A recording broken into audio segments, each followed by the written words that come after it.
Frère Jacques, moi je ne vous connais pas tellement, un petit peu par l'école, hein, par collègue qui m'a parlé de vous. Et en fait, peut-être que vous pouvez vous présenter. Voilà, vous êtes un frère de quelle communauté? Bien, je suis un frère des écoles chrétiennes, voilà, tout simplement. Les frères des écoles chrétiennes sont des frères qui ont été fondés par Saint Jean-Baptiste de La Salle, et à une époque où les enfants du milieu populaire, du milieu ouvrier dans les grandes villes, Rouen, Reims, Paris, etc., ne pouvaient pas aller à l'école parce que les parents cherchaient à avoir de l'argent pour manger simplement. Et donc, la plupart du temps dans la journée, les enfants étaient plutôt abandonnés à eux-mêmes dans les rues. Et comme il n'y avait pas d'éducation, forcément, ces enfants-là avaient un comportement très rudimentaire, j'allais dire. Alors aujourd'hui, j'aimerais bien que vous me parliez du péché. Faudrait d'abord dire une première chose, c'est qu'à partir du moment où on emploie le mot péché, on rentre dans le divin et dans le théologique, d'abord. En termes civils, en termes humanitaires, en termes de vie sociale, il est commis tous les jours et à chaque seconde, il est commis des fautes. On commet des erreurs qui sont plus ou moins préjudiciables et qui sont jugées, des fois, soit par des tribunaux, plus c'est grave évidemment, plus c'est jugé par les tribunaux, ça peut se terminer par des sanctions. Mais ça, c'est ce qu'on appelle les fautes qui sont punissables par la loi civile et qui rentrent dans le pénal et le civil. Bon, en termes quand on parle de péché, on est dans le milieu théologique, on est dans le plan théologique, on est dans le milieu divin. Bon, d'abord, ça c'est une première chose. Donc ça suppose que quelqu'un qui a conscience d'un péché, c'est quelqu'un qui est croyant. Ça c'est important. Voilà. Deuxième chose,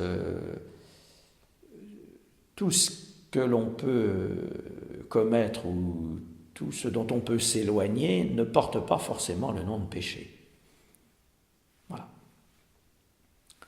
Ça nous arrive dans la vie ordinaire, dans la vie quotidienne, de se tromper, de commettre certaines erreurs qui sont simplement des faiblesses humaines.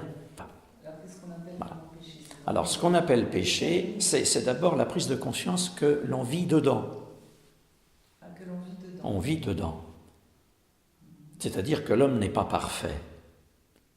L'homme a besoin de sanctification par sa foi. C'est très important. Les protestants ont beaucoup travaillé sur ce thème-là et les catholiques ont beaucoup à apprendre à revenir sur ce sens-là. Nous baignons dedans. Nous baignons dedans. Le fait de dire que ce qu'on a longtemps appelé, ce qu'on appelle encore le péché d'origine, le péché originel, veut simplement nous dire une chose, c'est que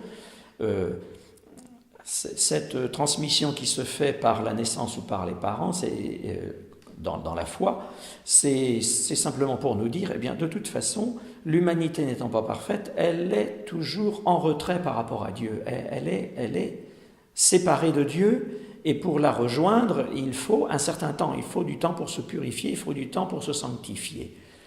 Bon. Donc, il faut comprendre... moi, je comprends d'abord le sens du péché là. C'est-à-dire avoir conscience que dans la foi en Dieu, eh bien, chaque instant de ma vie, je baigne dedans, mais c'est pas parce que je baigne dedans que je vais, moi, m'y fixer, que je vais, moi, le commettre, ou commettre des actes qui se révèlent être des péchés. Je voudrais distinguer la conscience d'être pécheur, comme vous dites, des actes successifs que l'on commet. Je voudrais bien distinguer ces deux points. Parce que quand on commet une faute envers quelqu'un, ou bien quand consciemment on dit non à une chose alors qu'il faudrait la faire, ou bien on sait que ce qu'on va faire, c'est pas bon, mais on y va quand même, quelqu'un qui fait ça, et dans la foi, il parle dans la foi, il se dit, bon, c'est vrai, bon, là je l'ai fait, et dans ma foi, j'ai nuit à l'amour de Dieu. Parce qu'il ne peut pas. La foi et l'amour de Dieu, ça va avec ça. C'est comme ça que dans la science et dans la conscience du péché, on se rend compte que l'on est pécheur et on se rend compte de l'acte que l'on vient de faire, etc. À partir du moment où on se dit, bon ben voilà, je l'ai fait, je vais retourner à Dieu. Je me suis éloigné de lui, je vais retourner à Dieu, soit par la prière, soit par le sacrement. Bon, qu'est-ce qui se passe? Il se passe que nous sommes toujours pécheurs, mais que Dieu nous pardonne. Parce que Dieu sait très bien avant nous ce dont on est capable et ce dont on est incapable. Et le fait d'être pardonné? Mais le fait d'être pardonné, ça donne une puissance à l'Esprit de Dieu qui est en nous, et à nous faire repartir sur une meilleure intention, sur un meilleur chemin et sur une meilleure conscience, premièrement. Ça veut nous dire aussi que Dieu ne tient pas rigueur des choses. Nous, en tant qu'hommes, souvent, on a du mal à ne pas tenir rigueur du mal qu'on nous a fait. Dieu, lui, il sait comment est la nature humaine, puisqu'il l'a faite. Il n'a pas besoin de toutes nos énumérations, de toutes nos affaires. Il a déjà vu, il sait très bien comment c'est. Ce dont il a besoin, c'est que nous puissions nous dire « Ah oui, je suis comme ça, Seigneur, aie pitié de moi, parce que je suis un homme pécheur. » C'est ça dont il a besoin, de notre reconnaissance. Et pour celui qui n'a aucune notion de Dieu? Quelqu'un qui n'a pas de notion de Dieu, c'est quelqu'un qui n'est pas croyant. Il n'a pas la foi. Quand on n'a pas la foi, est-ce qu'on a quand même la notion du bien et du mal? Bien sûr, quelqu'un qui est n'importe quel homme sur la terre, n'importe quelle personne, à un moment donné, bien sûr, rien n'est impossible. Mais ça n'est pas parce qu'on a une notion du bien et du mal qu'on se rend compte. Les anciens philosophes qui n'étaient pas croyants savaient ça, bien sûr, même les hérétiques. Mais cette affaire-là, c'est déjà une première prise de conscience de la valeur des autres. On a une conscience du bien et du mal dans nos relations, surtout dans l'usage des biens. C'est là que l'on acquiert ça, parce que c'est déjà inné, c'est quelque chose que l'on a en nous. Pourquoi? Parce qu'en nous, une conscience est venue à partir de l'âge de 7 ans. Quand on dit que les enfants à l'âge de 7 ans acquièrent une conscience, c'est parce que dans leur éducation, on essaye de les élever, et la conscience vient. Voilà, c'est ça. Est-ce qu'on a une âme et à quoi elle nous sert cette âme? J'aime bien Aristote, la présentation grecque de l'homme. Elle est intéressante. Bon, aujourd'hui, dans la vie chrétienne, on a réussi un petit peu à unifier la personne humaine et à la définir mieux en termes philosophiques et en termes de morale, d'éthique, de morale chrétienne. Mais Dieu crée un être de chair avec une vie intérieure, parce que cette chair, ça ne sert à rien de créer un corps qui ne sert à rien. Donc il va lui mettre une énergie à l'intérieur. La première âme du corps, c'est celle qui lui donne l'énergie de se tenir debout et de vivre. Mais il y a un apport froid dont parle Aristote, c'est cette âme qui lui donne son intelligence, qui nous donne notre raisonnement, qui donne notre première conscience que nous sommes une personne debout, que nous avons devant nous des gens à qui on peut s'adresser et on peut se grandir, se sanctifier dans la vie ordinaire, comme ça par rapport aux autres. Puis Dieu nous a donné quelque chose de lui, que l'on a à chaque naissance. On appelle ça la roua en termes hébreux, c'est l'âme chaude, c'est la partie chaude, l'esprit que Dieu nous laisse, mais dont l'homme ne se rend pas forcément compte dès le début. Il va s'en rendre compte au fur et à mesure que cet esprit-là qui est à l'intérieur de lui va se faire sentir et nous allons peut-être par un moment initiatique découvrir qu'il y a quelqu'un au-dessus de moi, enfin quelqu'un de plus grand que moi et qui veut me grandir, me sanctifier, etc.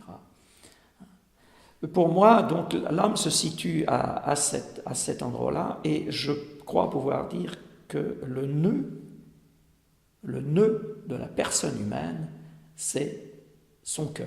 C'est son cœur dans lequel se trouve toute la puissance de son âme. C'est là.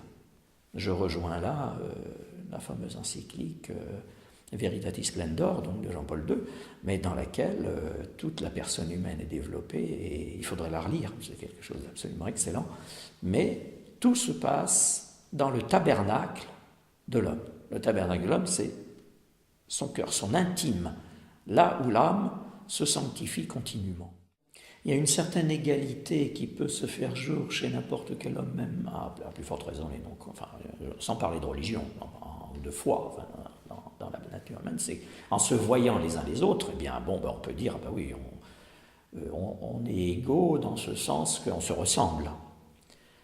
Mais où la distinction est claire, où nous ne sommes pas l'autre, c'est parce que notre intérieur est tellement distinct de l'autre, notre intimité avec celui dans lequel on croit, dans ce Dieu dans lequel on croit, c'est tellement différent que ça nous rend effectivement très différents les uns des autres.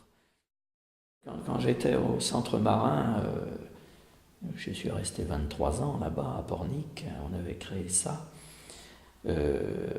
Dans une de nos prières du matin, entre nous, dans la communauté, on avait amené un poème, je ne sais plus de quel auteur il était, que j'aimais beaucoup, parce que, on était, nous en classe de mer, on était dans la nature, donc on permettait aux enfants de comprendre le milieu marin, de comprendre tout le milieu marin.